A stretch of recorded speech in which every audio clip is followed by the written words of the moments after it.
Hello, hello. I want to welcome you guys to my home. Things are a little bit unstable here, as you can imagine. My name is Candice Fox. I am an author and parent. I have a almost two-year-old daughter, Violet, who is asleep right now. And I just said the cursed word, asleep. So she is doing this right now, which we don't say that word in this house. And I also have my dog, Eggnog, in the room. And she is very unsettled. And it's 8 o'clock at night. And I'm here talking to you. So I really hope that both of the babies do what they should do and be quiet for this whole thing. But we will see how they go. But thank you so much for joining me tonight. So like I said, I'm an author. Let me tell you a little bit about myself. Yesterday I released, I think it's my 14th novel, if you count them all together, the ones that I've done collaboratively and the ones I've done myself. This one is The Chase, and The Chase is a thrilling, edge-of-your-seat, crazy drama, crime drama about a mass breakout in the Nevada desert. So there's a desert prison. 653 inmates escape all at once. Basically, someone holds up the prison and they all get out. And half of those very, very bad men are heading for Vegas to cause drama and trouble and mischief. And some of those guys we follow. So the main guy is a guy named John Cradle. He has been on death row for the last 5 years for murdering his wife and son. And the death row supervisor, Celine Osborne, is hot on his tail because he is her most hated inmate. Now, there's a very specific reason for her hating him so much, so she's after him. So that's what the book is about. It's about mass breakout. It's about the desert. It's about panic and intrigue and truth and innocence. And fun, criminal fun. Serial killers, robberies, shootouts. It's got something for everyone. It's a massive novel, so I hope that you really enjoy that. Now I can see people joining me from all over Australia. Look at this, Malala, South Australia. We've got people from Bendigo. Hello Adelaide. Hello Lilydale, Victoria. Thank you everyone so much for coming in. So I've got The Chase. This is an action thriller. But you'll also see on the screen there is Gone by Midnight. Now, that's a part of a different series that I did. I've done a bunch of different series. So some of them I work with James Patterson, #1 author in the entire world. I call him Jim. Those are my Harriet Blue books. Harriet Blue is a very violent female detective, very unpredictable, and she will kick you in the face and ask questions later. Also, Gone by Midnight is from the Crimson Lake series that I wrote. That's more of your steamy Australian noir type of thing. And then there's the Bennett Archer series, which is kind of has a Dexter feel to it. Now, I am seeing questions popping up here. So I'm going to start answering them, and hopefully you'll learn some stuff about me along the way. Now, Lynn Kelly is asking, how do you manage to find time writing with a young child? It's edge of your seat stuff. Seriously, my dog is at the door right now, about to bark and ruin this whole thing. It's, you fit it in while you can. Like any working mum, I try for things and sometimes they just don't work. I had a fancy lunch to go to today with my agent and publisher and a few other people, and I had to go into Dimmicks and George Street and sign some stock. So before I did that yesterday, I thought, you know what I'll do is I'll go to David Jones and I'll buy an outfit. But I took Violet. I took my almost 2-year-old to David Jones to go dress shopping with me, which was a disaster. It was an incredible disaster. She was climbing up on displays and knocking over mannequins and pulling down dresses from things. And she started yelling out the word burger in the middle of David Jones, just going, burger, burger, burger. bugger. I said, we're going to get chucked out. You can't do that. She wanted to play crawling baby. She's crawling on the ground saying, crawling baby, crawling baby. So, yes, disaster. So how do I write? How do I find time to write when I'm a parent? I just try. And if it doesn't work, then I try again the next day. I've always been an author who can, I've got 20 minutes, write another chapter. That's how I grew up. I grew up in a very strange childhood. My mum had 4 kids, and then she adopted 2 more, and then she fostered 155 kids as I was growing up. So if I wanted to do anything, then I had to just fit it in. And, I would do my writing when I got home from school, but before the whole drama of feeding the kids dinner and washing the foster kids and putting them in bed and all of that would start from about 5:30 and that kind of thing. So here we go. I'm seeing some nice comments in here. Sue Hellier says, thanks to you, Candice, I have got back into Aussie crime. Oh, that's so nice. Thank you. This was never the dream, I went into Dimmicks today and I saw the big Candice Fox, the chase. I got the whole Dimmicks window, it was 10 meters long or something. And I just thought to myself, I just wanted to have one book published ever. And now, the chase marks my millionth word in print. I am published in 15 different languages. I've got a TV series that starts filming in July with Thomas Jane. I was watching Thomas Jane. I hope he never sees this and make him feel old, but I was watching Thomas Jane in movies when I was 16. Having such a crush on him when he was in The Crow, City of Angels. They're filming TV shows out of my books and actors. The other day I opened my email and there was a letter from Lee Child and James Patterson in there at the same time. So just moments like standing in front of the Dimmicks window just seem unreal to me, and nice little things. I found out yesterday that there's a kid named Eden out there somewhere who's named after Eden Archer, one of my characters in one of my books. I named a child. Okay, so we have a question. Adam Cece says, I don't know if that's how I pronounce it or not, what are some pros and cons of co-writing as with Patterson compared to solo writing?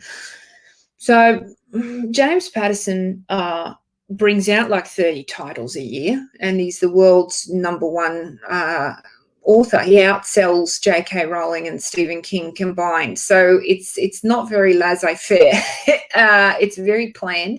He likes to plot things. He has a process, and I fit in with his process. So if you are collaborating with someone, who's not like at that level, I'm not sure what it's like, but it's a very structured experience. So there's a lot of plotting, there's a lot of back and forth, there's a lot of phone calls, there's a lot of emails, there's a lot of deadlines, and it's good.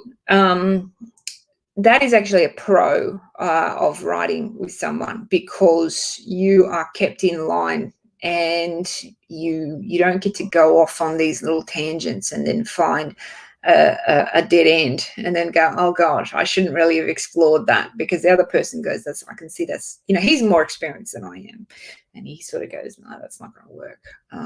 So that's a pro.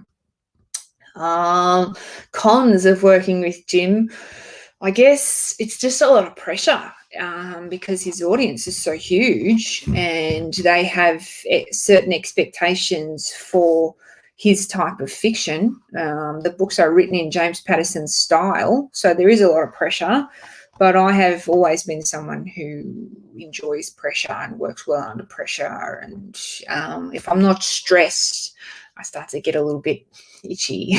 Maybe I should be doing more, high achiever syndrome, I think, and that comes from being from a big massive family and wanting to stand out, I think. Yes. So, do you use a notebook to write down ideas for later? I'll just go with the moment. Is Sarah Josie is asking this. No, I'm not a very organized person, and inspiration comes to me just from my lifestyle. I live a very crimey lifestyle. I engage in crime as much as I can without actually committing too much of it. I dragged my husband to a number of different body dumping sites and cities where serial killers had struck, and famous crimey places all the way up the east coast of America on our honeymoon, which he totally expected. I mean, he's used to that kind of thing by now. And when my husband and I were living in the US, we went and lived in LA for a year because LA is very crimey. I said to him, I just watched this documentary on this guy named Lawrence Whitaker. He is a serial killer, and I'm really, really disturbed by it. It's just about the worst thing. I mean, I've been reading true crime since I was about 7 years old. And I know because I went to school and told my friends what I was reading, and I got in trouble for disturbing them because they were all reading the Chronicles of Narnia. Anyway, I said to my husband, I've seen this documentary. I'm really interested in this guy. It's really, really horrible. And you know what? He's in San Quentin, which is only an hour and a half away from here. I think I'm going to write to him, and if he lets me, I'm going to go visit. And Tim was like, "You're going to love that. Have fun. I'll stay here." So I did. I went and I visited a serial killer in San Quentin, and at that time I didn't really have plans for how that was going to turn into a novel. I didn't take a notebook. I didn't have particular questions that I wanted to turn into a fictional narrative. I just went with it. So I went there, and I was surprised by the experience, to be honest. Someone like Lawrence Whitaker, he's dead now, but a really violent, horrible, unpredictable man. I imagined that he would be behind glass, and I would maybe be talking to him on a phone like you see in the movies, but in fact you get a full contact visit with certain inmates at San Quentin. So Lawrence hadn't hurt anyone or attacked anyone in a certain amount of time, so he was allowed to be in a cage with me. So imagine me, I turn up and I said to the guard, "Okay, so where am I supposed to be? I don't know what I'm doing here." He said, "You're going to be in that cage there." And he points to this cage. It's a floor to ceiling shark cage type scenarios, steel mesh with gaps like this and bulletproof glass around the inside of it. It's 2 meters by 2 meters, so quite small. And the guy says, "You're going to be in there." And I said, "Oh, okay, so where's Lawrence going to be?" And he said, "In there." And I said, "At the same time?" He was like, "Yes, at the same time." What did you think? You weren't prepared for this? I was not. Yeah, it was quite shocking. They let me in there. Lawrence and I sat on plastic chairs. Our knees were a foot apart, and the guards padlocked the door and walked away. And I thought to myself, this is how I die. Strangely appropriate. Yeah, so things like that, I just try to do them. I just try to talk to people. At that point, I thought to myself, you know what, I've written 11 or 12 novels by that point, and so that's 11 or 12 killers, and I'd never sat down and spoken to a killer myself. So it felt like something. I mean, if you're going to write about Italy, you should go to Italy, I feel. So yes, I live a strange life. It probably sounds brave. People have said to me, "Oh, you must be so brave. You must have nerves of steel." But actually, no, I am a huge wuss. If someone's mean to me in any fashion whatsoever, I generally burst into tears. It's only recently, the last few years, that I have been able to continue driving when someone beeps me and says, hey, you're a crappy driver, and they drive off and I don't have to pull over and go, oh. I'm tough enough to endure shouts from people in the traffic now. So I just somehow got through this experience. Jordan Foss is asking me, where did the idea for Harriet Blue come from? So if you are not familiar with my Harriet Blue novels, Harriet is an ex-foster child. She grew up in foster care. So, yeah, my mum never did anything by halves, So when she started fostering, she was like, I really want to do it, as much as I can. And so she was taking up to 6 extra kids at a time. So there were 6 kids in the house permanently, 4 biological, 2 adopted, and then she would foster up to 6 more at a time if she was allowed. So 12 kids maximum in the house. So some of my earliest memories are, waking up in the middle of the night and I hear noises in the kitchen and I go out and there's a couple of cops in there and they're talking to my mum. My mum's making them coffee and sandwiches and there's 3 random kids standing there and the cops are saying, oh, yeah, saying to my mum, oh, yeah, just found them walking around the casino, Star City Casino parking lot. Don't know where the parents are. Probably in the casino, haven't found them yet. So you guys can take care of them until we find their parents. Stuff like that, Or my mum would say to me, oh, Candice, there's a 10-year-old girl coming. You're 11, so I expect you to be her friend. Her parents have just been arrested for armed robbery. So can can she share your room type of thing? I suppose I've always had the idea for that reason that the world is full of bad people. Some people are good, some people are bad. Some people are good and they make mistakes, and some people are bad and, they're just bad in different and interesting ways, People are asking, like Vicky Bullock over here is saying, how was your experience with James Patterson? Yeah. So, like I was saying, it's awesome working with Jim.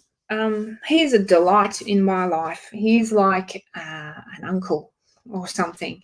I call him up and he answers the phone. He's like, you again.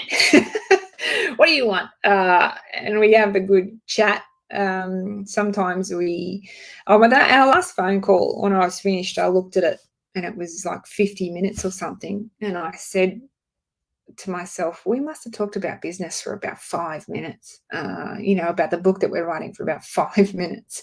The rest of it, we were just gasbagging. He is a real delight. So the day that I met Lawrence in San Quentin, I like to multitask. I'm an intense person. I like to jam things together. And I was looking at going to San Quentin from Los Angeles and visiting Lawrence. And, when am I going to do it? Visiting days are a Thursday, visiting hours are 8 o'clock until whenever. And Jim happened to be writing a book with Bill Clinton at that time. And so he said to me, hey, you're in LA, aren't you? I said, yeah. He said, well, Bill and I are going to be in San Jose doing an event at the arena there. Why don't you come and hang out with us, have dinner afterwards? And I thought to myself, hang on, San Jose is only an hour and a half drive down from San Quentin. Maybe I could multitask. I'll fly up there. I'll see the serial killer in the morning, the president in the evening. And I did do that. It was a huge day. So I saw Lawrence, visited him. That was a 5-hour visit. Then I drove back to the hotel, had a shower, threw a dress on, and went to dinner. Went to the event and then dinner with Jim and Bill and a couple of other people. Jim's wife, Sue, is a really lovely lady, very, very classy, very nice. And Jim and I have done a couple of events over there together because the banter is good. you know, so people like to see us together. We did an event at the Poison Pen in Scottsdale, Arizona, which was so funny, so good. I've got Sarah Josie asking now. Oh, hang on. I should go to Mark Hobson because I've answered a question from Sarah. I'll go back. I'll go Mark Hobson. Does the idea of pure evil, which some people believe and some don't, have any penetration in your writing? Yes, it does. I think badness and evil is something that fascinates me. And speaking to someone like Lawrence, you know, is the first killer that I've really spoken to, really tried to pick apart. And I went into that meeting with him saying to him, I'm going to ask you whatever I want to ask you, and I hope you don't get offended. And I have some really clear-cut questions that I want to ask you. And he said, you can't offend me, basically. I get so much hate mail for what I've done. And I saw some of his hate mail, and it's pretty bad. So I started that meeting with how do you sleep at night? And I basically went from there, which he laughed at. But, you know, I went into that meeting thinking to myself, I want to find a shred of humanity, because I don't like this idea that people are just evil. You think about your Hannibal Lecter type. Hannibal Lecter is almost supernatural in his evilness. He has this knowledge, and he has this genius, and he has all these ideas, and he sees right through Clarice Starling. It's like he's reading her mind. And the stuff that he wants to do, like eating people's brains and stuff, is so incomprehensible. It's so unrelatable that he comes across as pure evil.